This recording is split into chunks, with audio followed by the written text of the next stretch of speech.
Hoje nós vamos conversar sobre coragem. Mas será que você teria coragem de ser imperfeito? As pessoas geralmente associam a coragem a um esporte radical, ou a realização de alguns sonhos, ou mesmo a tomada de decisões importantes na vida. Mas ao longo da nossa trajetória como seres humanos, nós vamos precisar de coragem para sermos, muitas vezes, imperfeitos. O livro A Coragem de Ser Imperfeito, de uma autora chamada Brené Brown, me chama muita atenção porque desde que eu li esse livro há alguns anos, existe um discurso que ela cita de um dos presidentes dos Estados Unidos que diz assim: não é o crítico que importa, nem aquele que mostra como o homem forte tropeça, ou onde o realizador das proezas poderia ter feito melhor. Todo o crédito pertence ao homem que está de fato na arena da vida, com o rosto sujo de poeira, suor e sangue. De qual lado você está? Será que você está do lado do crítico ou será que você está do lado daquele que realiza algo que demanda coragem? Muitas vezes nós estamos confortáveis na posição de espectador da vida do outro. E quando nós somos espectadores, nós não estamos com o nosso rosto sujo de poeira, suor e sangue. E aí é muito mais confortável você falar a respeito de algo que não está vivendo, ou de você criticar a ação do outro porque, na verdade, você está na inércia. E você acha mesmo que seria justo que eu, na inércia, no meu conforto, na minha zona bem confortável, dissesse ao outro ou realizasse diferentes críticas, ou direcionasse, melhor dizendo, diferentes críticas ao outro que está, de fato, na arena da vida? Eu acho esse discurso desse presidente muito atual. Sabe, hoje em dia a gente tá na rede social e muitos são os críticos de plantão. Se você assiste um vídeo, seja ele qual for, automaticamente a gente vai nos comentários, e nos comentários, eu não sei vocês, mas eu fico, às vezes, impressionada com a coragem que as pessoas têm de criticar alguém que está tentando simplesmente viver a própria vida. Mas aí, por outro lado, aqueles que se levantam com coragem para fazer algo precisam ter convicção, a convicção dentro de si de que não é o crítico que importa. Esse texto ou esse discurso, ele é tão necessário porque talvez você que está me assistindo tenha sido paralisado por alguma crítica. Mas comece a analisar e a perceber, será que aquele que me critica de maneira escancarada ou de maneira velada, porque muitos são os críticos que estão se escondendo também atrás de um discurso apoiador, mas vamos lá. O que você deve analisar, e que eu tenho também tentado fazer esse exercício, é: essa pessoa que critica o que eu faço, ou essa pessoa que sempre tem uma crítica relacionada à vida alheia, ela realmente está na arena da vida? Ela realmente tem o rosto dela sujo de suor, de poeira e de sangue? Ela está colocando a mão na massa em prol de algo que realmente importa? Porque se a resposta for não, você não precisa se importar tanto com a opinião dessa pessoa. Abaixa o volume dessa crítica, porque ela não é uma crítica construtiva e ela não diz respeito a você, mas diz muito mais sobre o outro, que precisa entender que ele deve viver a sua própria vida. Quando nós estamos de fato ocupados vivendo a nossa própria vida, nós não queremos alfinetar, nós não queremos paralisar, nós não queremos desencorajar o outro. embora aquilo que o outro esteja fazendo nós não tenhamos parte ou não tenhamos identificação. Tudo bem, às vezes o outro vai postar um vídeo ou às vezes o outro vai postar uma conquista que nada tem a ver com aquilo que eu entendo como uma boa realização para mim, mas está fazendo sentido para o outro e tem significado para o outro. E se você não pode ser um encorajador, você tem a opção de guardar a sua opinião para si. E às vezes eu tenho a impressão, gente, de que nós não temos a opção de não comentar. Nós não temos a opção de não sair criticando e ofendendo as pessoas. Se você tem o impulso, o ímpeto de sempre comentar no vídeo alheio de alguém que você às vezes nem conhece, só para você criticar, ou só para você discordar, ou só para você polemizar, ou mesmo para chamar atenção, por favor, olhe para dentro de você mesmo. Eu acho que ao longo da nossa vida, nós vamos desenvolvendo essa empatia pelos outros. Não seja, de fato, um crítico daquele que está super confortável, sem fazer nada que possa atingir aos que estão ao seu redor, mas que sempre tem um argumento, uma opinião para dar a respeito do que o outro está fazendo. Por que você não olha para si e tenta enxergar dentro de você uma motivação também para sujar o seu rosto de poeira, de sangue e de suor? Só aquele que está de fato vivendo a sua própria vida consegue estar com o seu rosto ou com as suas mãos ocupadas. Ocupe as suas mãos. Talvez o que esteja te faltando seja ocupar as suas mãos de algo que importe, para que você pare de ser um espectador daquilo que o outro está vivendo. Isso com certeza não é confortável para você. E com todo carinho, eu acho que todo mundo um dia já foi um crítico. E eu não sei você que me assiste, mas eu tenho muita tendência a ser crítica.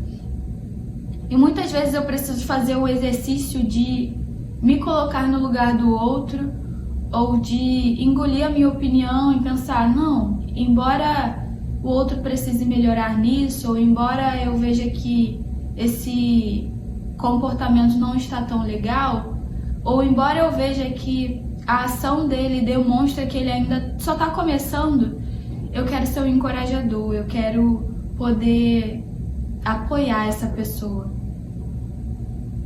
Às vezes você domina determinado assunto ou determinada circunstância e aí em determinado momento você não consegue enxergar o esforço do outro que é iniciante. Tenha paciência com aqueles que estão iniciando e se coloque na posição deles. Um dia você também foi iniciante no que hoje você domina tanto.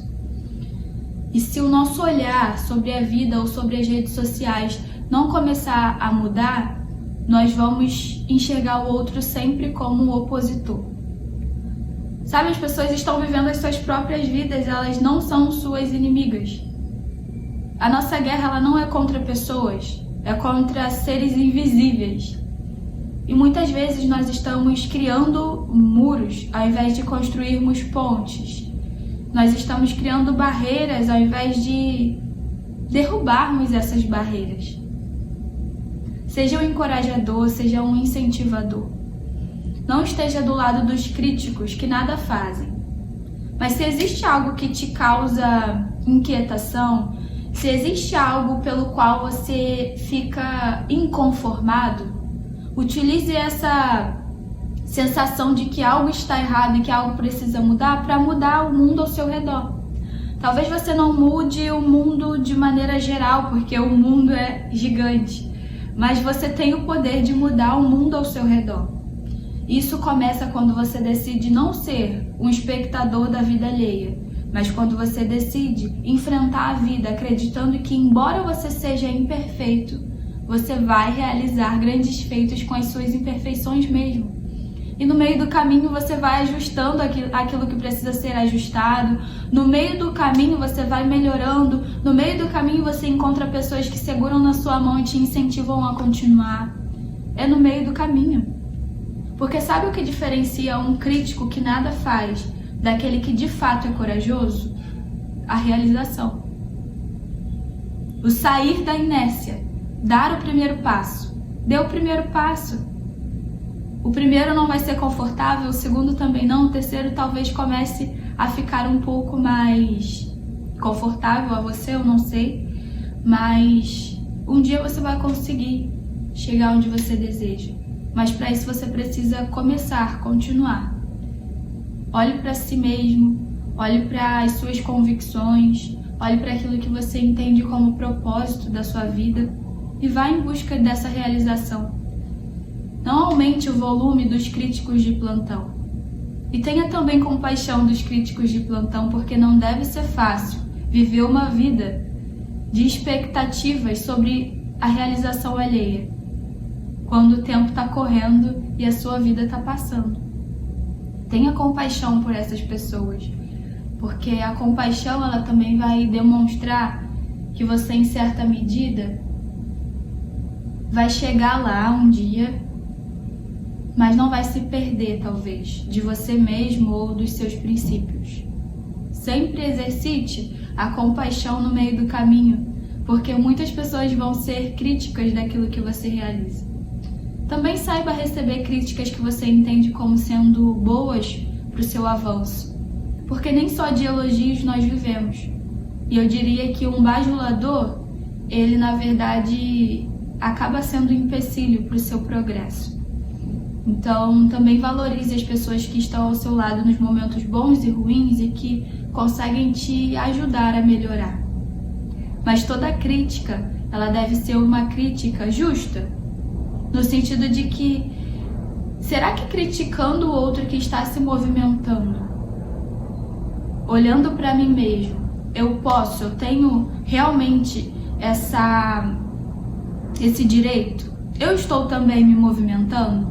Porque se eu estou me movimentando, o outro também, e o outro também, o outro me permite dar a minha opinião, eu vou dar. Mas se não, se o outro não me solicitou, ou mesmo se eu entendo que no caminho ele vai aprendendo e tudo bem, depois eu falo para ele, ou nem falo, ele mesmo se percebe dentro desse processo de aprendizado, deixa o outro viver aquilo que ele tem para viver. Nós não somos perfeitos e não precisamos ter a pretensão ou carregarmos o peso de sermos perfeitos em tudo. Às vezes, quando eu preciso dar uma aula ou quando eu estou lidando com o público e falando, mesmo na igreja, no contexto em que eu estou inserida, quando eu erro, seja na minha pronúncia, na minha dicção ou em algum fato que eu poderia ter melhorado, eu não sei como você se comporta, mas pra mim é tão desconfortável e eu fico um pouco sem graça de ter errado.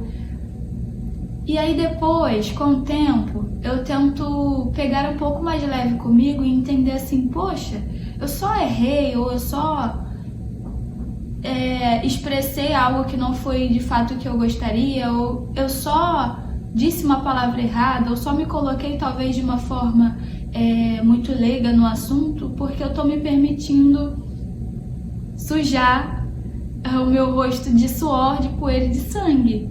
É porque eu tô vivendo de fato na arena da vida, eu tô na arena da vida. E se eu tenho a pretensão de ser perfeita, eu vou ser intocável. Porque no mundo imperfeito, se eu me vejo como perfeita, eu não vou caminhar para a realização de nada. Porque o próprio fato de me entender num mundo imperfeito me torna imperfeita. E esse exercício de compreender que às vezes eu vou realmente falar algo errado, às vezes eu vou realmente precisar me colocar à disposição para explicar novamente, às vezes eu vou precisar exemplificar o movimento 1, 2, 3 vezes, porque não achei a maneira correta de ensinar ao outro. Eu sou professora e por isso estou contextualizando dessa forma.